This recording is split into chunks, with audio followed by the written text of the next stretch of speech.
Tip number 2, take a walk. When you feel yourself obsessing about the future a little too much, take a walk. If you work at home, walk around the neighborhood. Before you leave the house, make a plan. Plan to walk and just enjoy moving your body. Science has shown that we don't just think with our brains, our entire bodies get involved. Get moving and enjoy a change of scenery.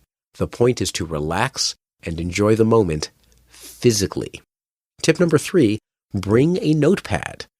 Unfortunately, as soon as your mind drifts to pleasant, distracted thoughts, you'll start having your most creative, innovative ideas. Bernice brings a 3x5 notepad everywhere. In fact, she was strolling around the zoo watching how happy the mommy and daddy walruses seemed.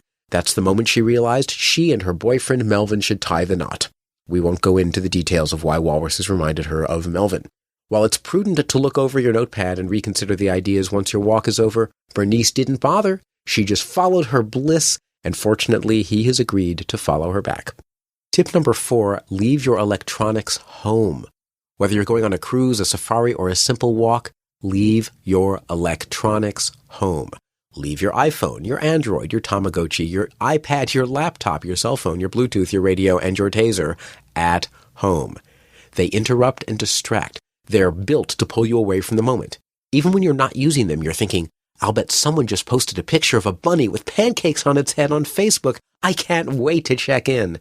You can't enjoy the moment when something is competing for your attention. Don't just put them on vibrate or turn them off. Leave the gadgets home.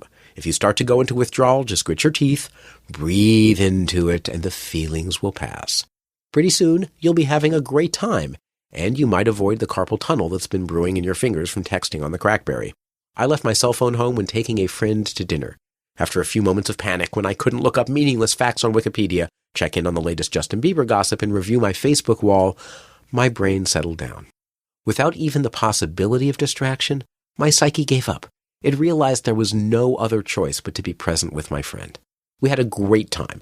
Bernice plans to ask Melvin to leave his cell phone home during their wedding ceremony. It will be the first big test of their relationship. Tip number 5, practice mindfulness. Mindfulness practice is another way to be present. Simply sit quietly and notice your breathing for several minutes. Just be aware of the world around you. Describe the room to yourself. And most importantly, watch your thoughts and describe your thoughts to yourself. Don't change anything, just observe and notice. You'll find yourself becoming present and calmer. I'm sitting quietly. My pillow is soft. I'm worrying about whether we'll have enough Oreo ice cream cake for the party. I'm inhaling, I'm exhaling. I'm thinking of Bernice's wedding dress. I'm wondering, who invented sequins? It's weird, but if you're obsessing over whether you'll get into the college of your dreams, just naming it makes your brain relax and slow down. I'm obsessing over whether I'll get into my top college. You'll get better at it, and it will come more easily the more you practice. Tip number 6, notice the future when it arrives. As a young girl, Europa had great plans for world domination. Well, now she owns it all. And you know what? She has to vacuum it all. Ick. Now she's planning for the day she has someone to do that for her. She's still living in the future. If you're mindful enough, you'll notice when the future arrives. Stop. Enjoy it. Live in it. And if you get too tempted to live in the future of the future, you'll be mindful enough to stop that too and just laugh at yourself. I went to the Tony Awards a couple of weeks ago.